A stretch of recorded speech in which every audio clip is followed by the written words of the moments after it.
Ceci est un livre audio autogénéré par Google. Chapitre 1er. Un passé occulté.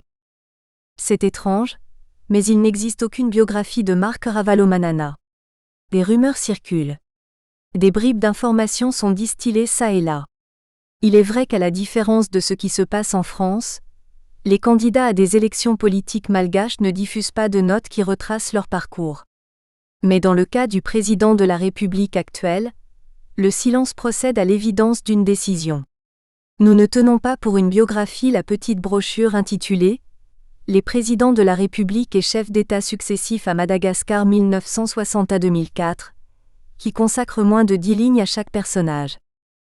Il est néanmoins possible d'avancer que Marc est né le 12 décembre 1949 à Imerinkasinina, un village-ci à quelques 40 km à l'est de la capitale. Il est le 8e et dernier enfant d'une famille de cultivateurs. Ses parents, avant sa naissance, s'étaient adonnés au colportage, puis étaient devenus boutiquiers de brousse dans la province de Tamatave. Selon une source, les signes avant-coureurs du soulèvement de 1947 les auraient décidés à regagner la terre natale. Il est vrai que les troubles ont essentiellement meurtri la province de Tamatave, et on peut concerner les hauts plateaux. Et s'il faut croire certains témoins de ces événements dont l'origine est encore aujourd'hui controversée, les Mérinas installés en brousse hors de leur province étaient considérés comme des intrus, qu'il fallait toxir aussi bien que les Français. La mère de Marc, après le retour au village, exerçait la couture, parallèlement avec la culture des champs. Le milieu familial ne devait certes pas être riche, mais l'origine aristocratique est indéniable.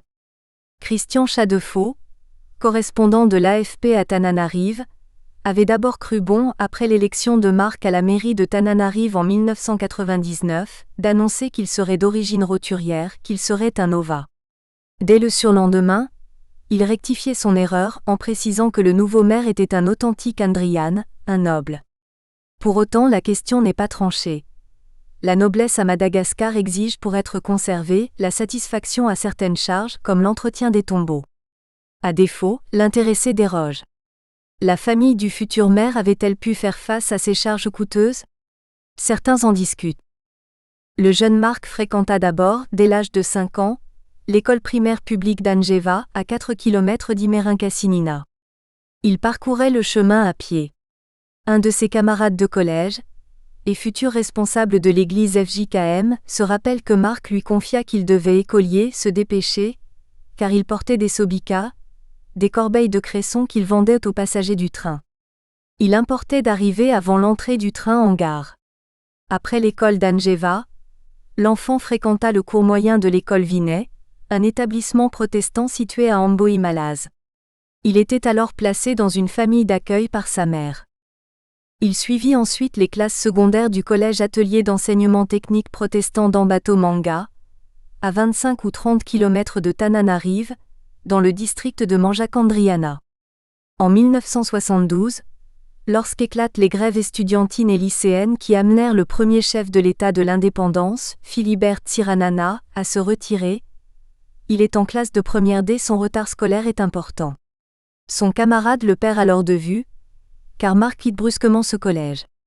Il aurait alors fréquenté une école technique à Fianarantsoa.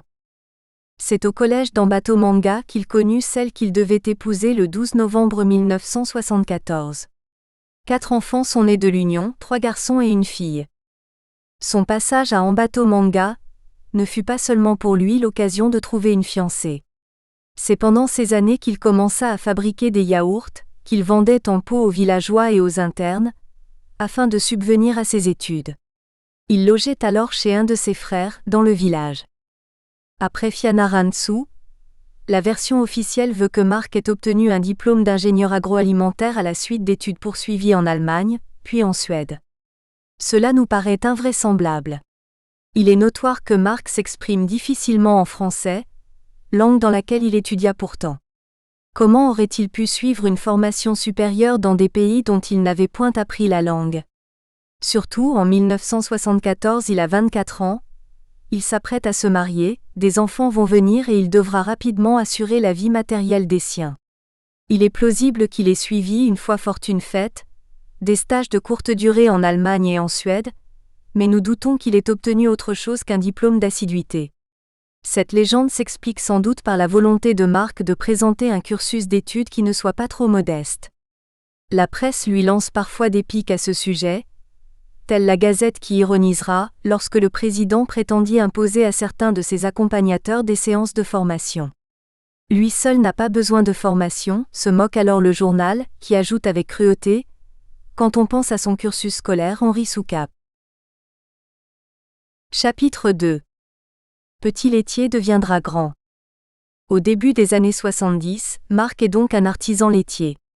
Une photographie de l'époque le montre sur une route poussiéreuse, dans une posture inconfortable sur une bicyclette, en train d'assurer le transport de bidons de lait. On précisera par la suite qu'il n'utilisait le vélo que pour collecter le lait, ou pour livrer les yaourts à proximité de son atelier. Pour les distances plus longues, il se servait de la 3CV ou de la 404 bâchée. Ce qui dénote déjà une certaine aisance. Mais Marc s'investit également dans une autre activité, la vie paroissiale. Il est d'une famille protestante, plus exactement de l'église FJKM. Cette dénomination protestante réunit plusieurs tendances, méthodistes, calvinistes, baptistes et quakers. Elle est de très loin l'église protestante la plus importante. Marc deviendra même diacre de son village. Sa femme ne sera pas en reste, puisqu'elle est également diaconesse d'Imerincasinina.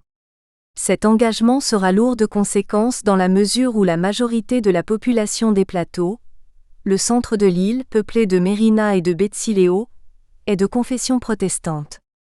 Même si les côtiers sont majoritairement catholiques, l'écart entre les deux branches du christianisme n'est pas énorme.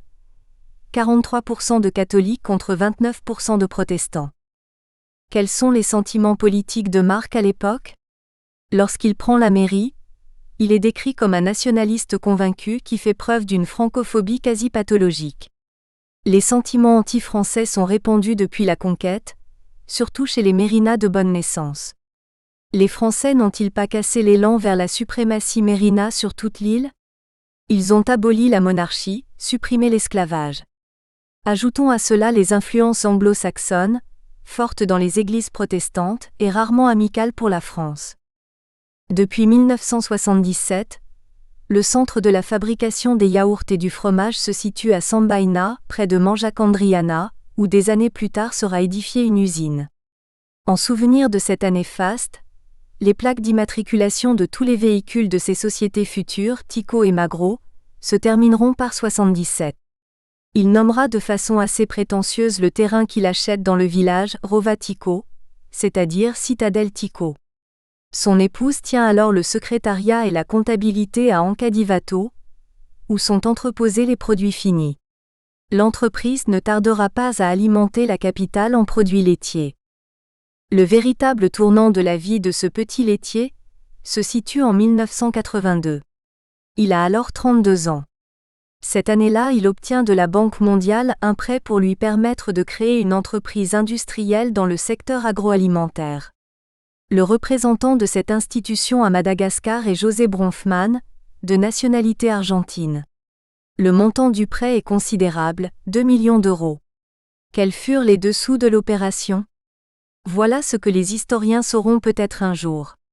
Toujours est-il que ce concours bancaire a rendu possible la mise sur pied d'une entreprise industrielle qui, au fil des années, prospérera. Des hommes du régime, à l'époque celui du marxiste Didier Ratsiraka, soutiennent les efforts de Marc. Il s'agit du maoïste Manandafi Rakotonirina, membre du Conseil suprême de la Révolution, que nous retrouverons plus tard, et des ministres Razakaboana et Justin Rarivozon. L'entreprise porte le nom de Tico, ce qui signifie « j'aime ». À l'heure actuelle, sinon dès l'origine, son logo représente sur 3 couleurs, le bleu, le vert et le blanc, une fleur et le mot Tico lui-même. Le slogan de la firme, Vita Malagasy, peut se traduire par « fabriqué à Madagascar » et veut transformer en déclaration de fierté une formule qui à l'origine dépréciait un produit. En 1986, il est déjà suffisamment riche pour acheter une magnifique villa à Faravoitra, sur les hauteurs de Tananarive, qui avait appartenu au gouverneur Léon Réalon, secrétaire général de la colonie avant la Seconde Guerre mondiale. Il est alors décrit comme un patron autoritaire et assez entier. À tel point que les cadres de l'entreprise qui possède une auto française sont vus par lui d'un mauvais œil. À la fin de l'année 1999, doivent se tenir les élections municipales. Et Marc se porte candidat. C'est la première fois, alors qu'il va avoir 50 ans, qu'il brigue un mandat politique. Chapitre 3. Histoire d'une ambition. Le candidat Ravalomanana ne dispose pas d'un parti politique. Il avait bien entrepris de se présenter sous l'étiquette du parti à vie, mais les démarches n'aboutissent pas. Il avait traité 3 ans auparavant, pour les besoins de son entreprise, avec le chef de ce parti, alors chef de l'État par intérim, Norbert Lala-Ratsiraonana, que nous retrouverons lui aussi. Il crée alors ce qu'il affirme devoir rester un simple mouvement, Tiako Yarivo, c'est-à-dire « J'aime Tananarive ». La ressemblance avec le nom de son entreprise saute aux yeux, d'autant plus que les pages qu'il s'offre dans la presse sont ornées, outre de son portrait, du mot Tico. C'est une manière de capitaliser sa réussite professionnelle en adressant à l'électorat le message suivant: j'ai réussi à la tête de mon entreprise, je réussirai à la tête de la ville. La photo sur laquelle on le voit convoyer son chargement de lait à bicyclette résonne comme une promesse. Cet homme parti de si bas possède toutes les qualités pour tracter la ville vers le haut. La campagne qui s'ouvre le 2 novembre laisse apparaître dès le 8 un léger avantage en sa faveur. Il faut dire que le candidat du régime subit de plein fouet la lassitude qu'éprouve l'électorat, surtout celui des hauts plateaux, pour le président de la République d'alors, Didier Ratsiraka, et son parti, l'Avant-Garde pour la rénovation malgache, Arema.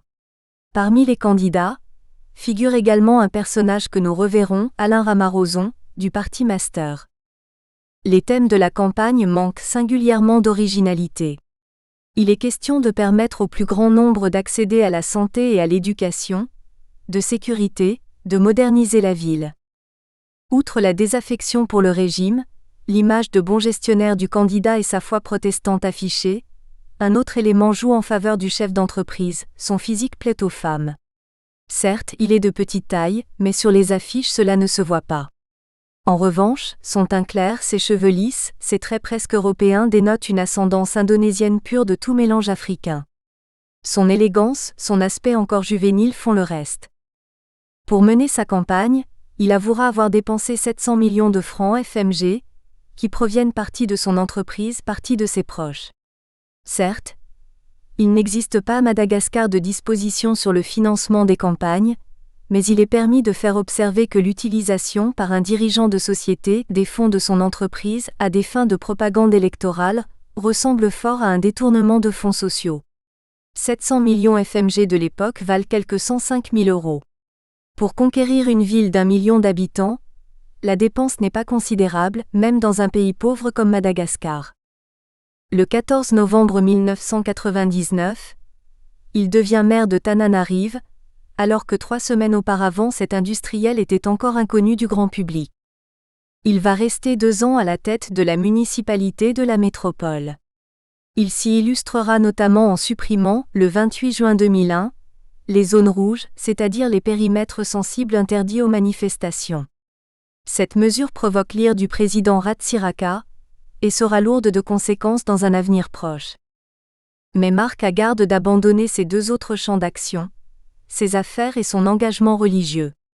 En 2000, il remplace un membre du synode régional de Tananarive-Est à la réunion de la section des hommes chrétiens, de la FJKM, et est élu président de cette section. Puis, en août de la même année, le Conseil national de l'Église réunit à Tuléar, l'élit vice-président de la FJKM. Marc progresse ainsi, sa réussite professionnelle lui sert de marchepied pour la mairie, et son succès politique lui vaut une promotion au sein de son Église. Celle-ci à son tour sera d'un grand poids pour gagner la présidence de la République. Autrement dit, Dieu et César font la courte échelle à Mammon. Chapitre 4. Le début de l'ascension vers les sommets. C'est le 5 août 2001, à la sortie du culte qui s'est tenu au temple d'Imerinkasinina, que le maire de Tananarive annonce qu'il sera candidat à la magistrature suprême. L'élection doit se tenir le 16 décembre. Un des traits du personnage est de présenter ses décisions comme inspirées. Il usera plusieurs fois du procédé. L'initiative est courageuse, car le pays légal est alors tout entier soumis au président de la République et à son parti, l'AREMA. Didier Ratsika est un côtier, comme l'ont été avant lui tous les présidents élus de Madagascar. Officier de marine, il est capitaine de corvette lorsque surviennent les événements de 1972. Il affiche alors des opinions marxistes et des sentiments très hostiles à la France. C'est dans le sens du vent, sinon de l'histoire, et Ratsiraka sera dès le début des événements ministre des Affaires étrangères de Ramanantsoa. En 1975, il prendra la tête de l'État qu'il ne lâchera qu'en 1993, lorsque les élections libres et le multipartisme consécutif à la chute du rideau de fer permirent l'élection d'un nouveau chef d'État en la personne d'un professeur de médecine, Albert Zafy. Le retrait de la vie politique ne durera que 4 ans pour Ratsiraka. Zafy, à la suite de l'arrêt d'empêchement de la Haute Cour constitutionnelle, HCC du 4 septembre 1996, doit se retirer. L'intérim est assuré par le Premier ministre, Norbert Ratsiraonana, et les élections ramènent au pouvoir Ratsiraka, qui annonce maintenant que Madagascar sera une république humaniste et écologique. Depuis 1972, alors qu'il occupait pourtant des fonctions politiques et qu'il n'a jamais repris la mer, il a continué de gravir la hiérarchie militaire et se pare alors du titre d'amiral. On n'est jamais mieux servi que par soi-même. Il est vrai que les forces armées malgaches, quelques 15 000 hommes, outre 6 000 gendarmes, évoquent irrésistiblement l'armée du général Alcazar de Tintin, tant les généraux et les colonels y abondent. La Constitution du 18 septembre 1992 est celle de la Troisième République. Elle a fait l'objet de 2 révisions, les 13 octobre 1995 et 8 avril 1998. Le régime est parlementaire et bicaméral. Mais le président de la République dispose aussi de certaines prérogatives qui sont les siennes dans un régime présidentiel. C'est ainsi que s'il nomme le Premier ministre, il met également fin à ses fonctions. Il peut dissoudre l'Assemblée nationale, et cette dernière peut voter une motion de censure du gouvernement. Par contre, le gouvernement n'a pas à se faire investir par l'Assemblée. Le président nomme un tiers des sénateurs. Il est élu pour 5 ans et rééligible 2 fois consécutives. Le malgache est la langue nationale. Madagascar est un État laïque et fondé sur l'autonomie de ses 6 provinces, celles de Tananarive, Tamatave, Fianarantsoa, Tuléar, Majunga et Diego Suarez. La loi du 29 août 2000 sur les provinces autonomes est adoptée depuis 1 an, lorsque s'ouvre la campagne. Tous les gouverneurs de province, élus le 10 juin 2001, appartiennent à l'AREMA. Or, il est important de signaler qu'ils sont responsables de l'ordre public. Marc peut toutefois séduire le pays réel, pour se lancer à la conquête du pouvoir. Ratsiraka, installé aux commandes depuis 25 ans, a conduit le pays à la ruine. La répression sanglante d'une manifestation pacifique devant sa résidence de Yavoloa, à la sortie de la ville, a laissé des souvenirs amers. Marc, en revanche, est un homme neuf, et il saura emporter l'engouement de Madagascar comme il l'a fait pour Tananarive. Il est un homme puissamment riche. La déclaration des biens et revenus, qu'il adresse à la HCC conformément à la loi, fait état de 27 terrains nus ou bâtis, évalués à 2 milliards FMG, ce qui donne quelque 334 000 €. Il possède 90% des parts de Tico SA, 80% de celles de Tico ARE et 50% de Tico Oil Products, soit un portefeuille qu'il évalue à 13,1 milliards FMG, 2,2 millions d'euros. Enfin, il avoue 77 millions FMG de revenus, soit 18 000 €. Il est permis de penser que ces chiffres sont largement sous-estimés, notamment ceux des revenus. Le patrimoine représente plus de 140 années des revenus. Comment aurait-il pu, en quelques 20 ans, à la fois vivre, rembourser l'emprunt contracté auprès de la Banque mondiale et se constituer cet avoir? Cette puissance inquiète Didier Ratsiraka, surtout, peut-on penser, depuis que Marc a ravi la mairie de Tananarive aux candidats du régime. Mais dès avant, dès 1997, Ratsiraka s'était opposé au projet de Marc de construire une grande ferme de vaches laitières importées. Le chef de l'État invoquait alors le risque de la vache folle. Marc trouvera la parade. Il recourt en partenariat avec la FIFAMANOR à l'insémination artificielle de vaches locales, dont les velles seront dirigées vers la ferme Tico de Diego. Les filles de Didier ont par ailleurs fait concurrence à Tico, en important l'huile Eden.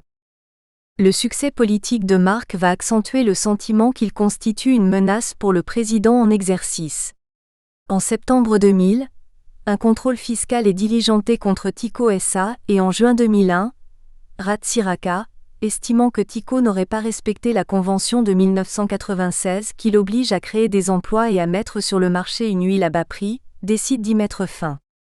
Cette décision de l'exécutif sera annulée par la Chambre administrative de la Cour suprême le 16 octobre 2002, lorsque Marc sera bien installé à la présidence de la République. La guerre semblait dès cette époque ouverte entre Didier Ratsiraka et Marc. Cette situation a dû peser lourd dans la décision de Marc de s'engager dans la lutte pour la présidence. S'il avait laissé passer l'occasion, il y a de fortes chances pour que son groupe se fût trouvé ruiné par la volonté de Ratsiraka. Ce dernier va multiplier les faux pas, qui se traduiront pour lui par des pertes de voix et serviront son adversaire. Ainsi, dès le mois d'août, le convoi de Marc qui passe sur la RN7 subit des intimidations. En septembre, c'est un hélicoptère qui survole l'usine d'Andrano Mavelitra, et une tentative d'irruption dans le hangar qui abrite l'aéronef de Tico.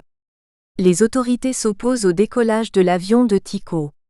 L'émission de MBS Ansiranan est interdite à Diego Suarez.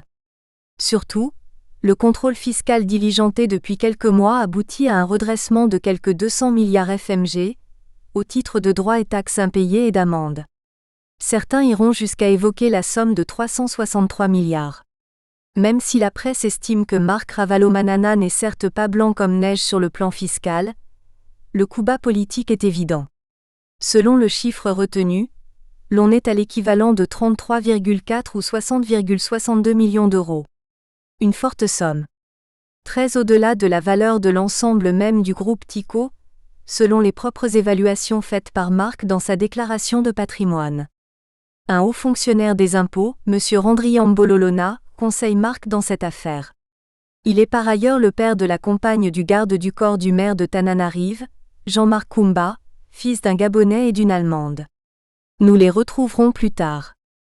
Le 20 septembre, un incendie ravage une partie des bureaux administratifs de Tico dans le quartier de Tanjombato, le jour même où la société devait répondre à une sommation du fisc concernant des déclarations fiscales, et fournir notamment le nom de certains de ses fournisseurs, des explications sur le montant annuel de ses productions et de ses ventes.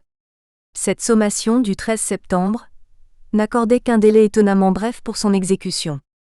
Une controverse naîtra sur l'origine de l'incendie, qui détruit opportunément selon les uns des documents relatifs à l'importation de certains produits. D'autres répondent que la destruction des dossiers facilite les accusations mensongères.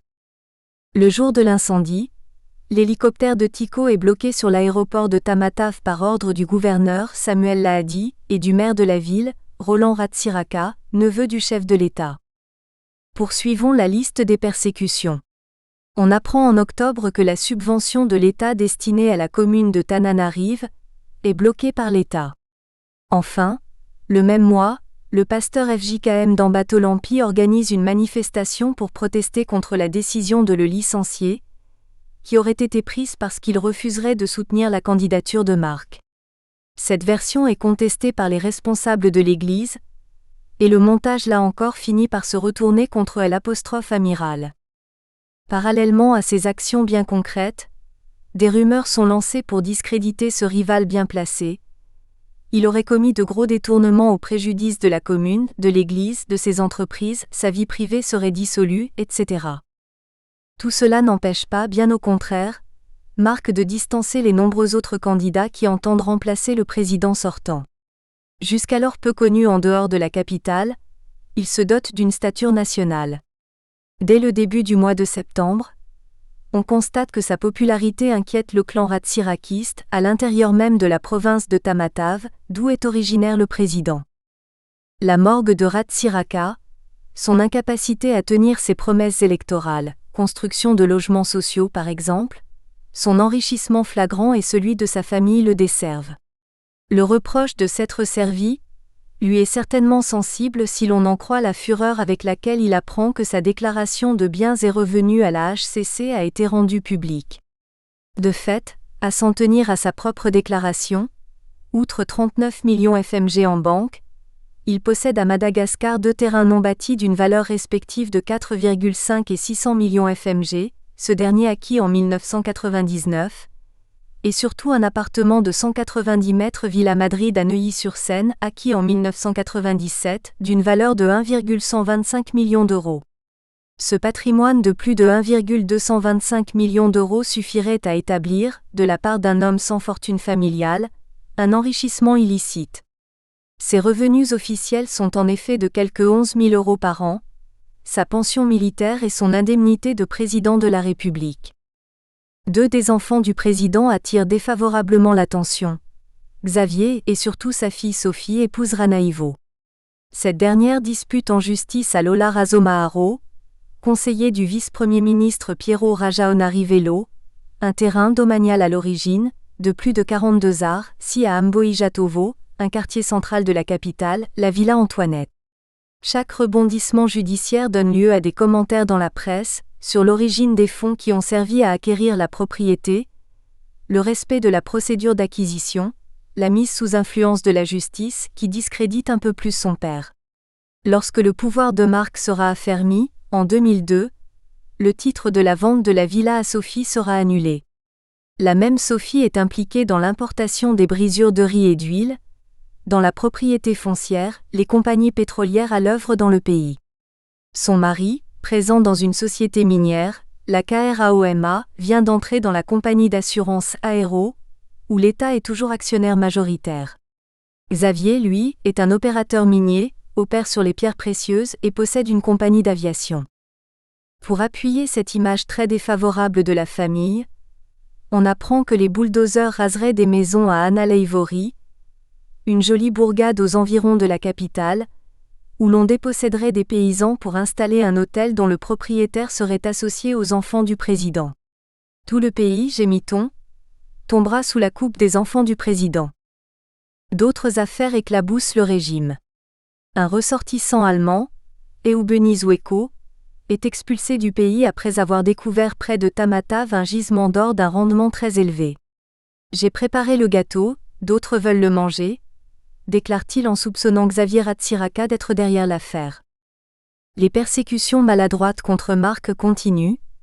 Par décision administrative, les établissements de Tico SA à Tanjombato et de Tico Oil Products sur la route circulaire sont fermés pour 3 mois à titre de garantie du paiement des 200 milliards FMG de dette fiscale de Tico. La volonté de tuer l'entreprise est manifeste, dans la mesure où la négociation d'un échéancier aurait été plus efficace qu'une fermeture pour contraindre le groupe à payer. Les banques du groupe reçoivent par ailleurs l'ordre des plus hautes autorités de l'État de geler les comptes des entreprises de Marc. La fermeture matérielle des établissements de Tananarive n'interviendra pourtant pas, et le travail continuera. Marc introduit un recours juridictionnel contre la décision administrative de fermeture. En revanche, à Diego Suarez, où la popularité de Marc est bien moindre qu'à Tananarive, les autorités ont procédé à la fermeture de l'agence locale de Tico. L'indignation est vive au sein du patronat et de la classe politique. L'ancien Premier ministre Francisque Ravoni apporte son soutien à Marc.